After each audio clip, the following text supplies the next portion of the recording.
Hi, Rose here. This is Green's story. Now, he's asked that I don't use his real name, and he wanted me to read his story for him.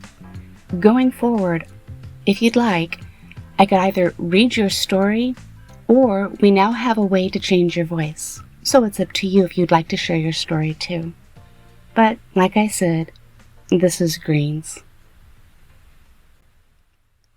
I don't know how unique my PIMO story is, but it starts like many others.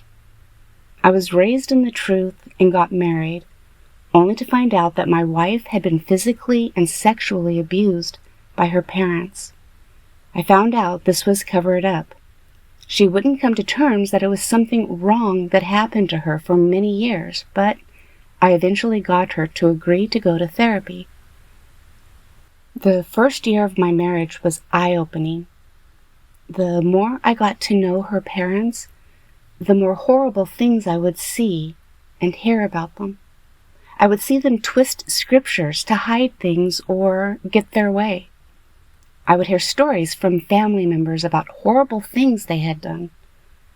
I would stand up to them, hoping the rest of the family would have my back, only to realize that it wasn't just my wife who was abused and afraid to come forward. Or some had come forward and it was already handled by the elders. This bothered me because my father-in-law served as an elder during this abuse. He was still serving as a ministerial servant when I found out about this. When speaking with my wife and other family members to find out how this was handled by the elders, I found out nothing was done. It was never a committee matter.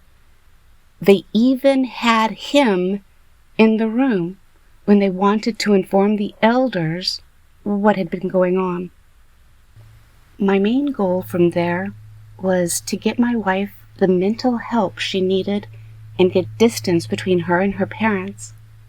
This was a very difficult task because, in her mind, the scriptures told her to obey her parents. I had found out that they had brainwashed their family into complete submission by twisting scriptures. Every time I tried to explain or show how horrible they were, no one would agree.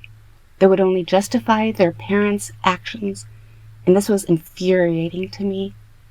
I had found out about these horrible things.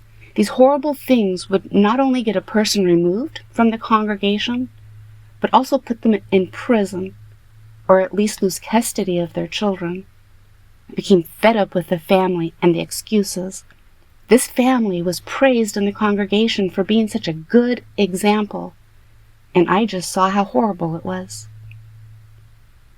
During the pandemic, when the meetings were happening over Zoom, I found myself enjoying life more relaxed, happy, and positive. This allowed me to take a step back and kind of see that I hated meetings and service. And my wife's situation was proof that this organization was not perfect. One day, on an internet forum, I found the off-topic section. And there happened to be a post about Jehovah's Witnesses, and if anyone used to be one. I usually would have never clicked the link, but at this point, I no longer cared. Once I did, it was like a punch in the stomach. What I read was not what I expected. Instead of angry apostates and people just talking negatively, it was people happy they had left, looking back at the difficulty being one and how it ruined their families. This led me to another link talking about child abuse within the organization, and the stories were just like my wife's. So many stories, all covered up. I was sick to my stomach for weeks. It was like being unplugged from the Matrix. I couldn't sleep or eat. I was sad, angry, and lost. I was scared to say anything because I knew how everyone would react. A few years prior, I had a friend that had doubts, and he lost everyone once he expressed them.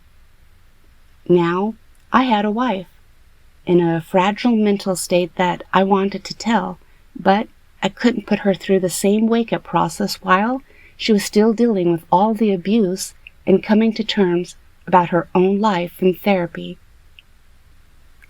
After years of therapy, my wife finally started seeing things clearly about her parents. Her therapist was able to show her that her upbringing was extremely abnormal and abusive. The therapist expressed that this was one of the worst cases of abuse they had ever heard. My wife is on medication and has gone through PTSD therapy. The night terrors, the panics, and breakdowns she used to have finally calmed down. They still happen from time to time, but she can live a better life now. She has distanced herself from her parents, but they still find ways to reach her and cause her pain. I try my best to shield her and keep her from them, but they are very cunning in their methods. Since then, I've been living as a PIMO, trying to slowly wake up my wife without scaring her or causing her even more pain. Her path to recovery has been a very difficult process, and I know just dropping bombs on her about CSA and other truths won't be easy for her to handle. I still feel stuck. I love her, and I don't want to lose her. Even worse would be losing her and the congregation encouraging her to go back to her parents, because I would be considered spiritual endangerment. It makes me sick seeing that they would view someone who doesn't believe more dangerous than people that physically abused her. I have to keep up a very difficult balancing act from fear of losing her, my own family, and friends, to fears of her mental state when or if she does wake up. Because of this, I have remained a PIMO.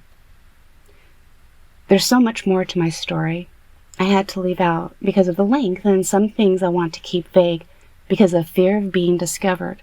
I can't share everything. There are parts of my own upbringing that were horrible that should have opened my eyes.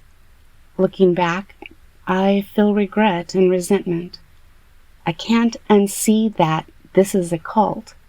I sit through meetings only to keep up appearances, but it's so hard pretending to agree with this organization.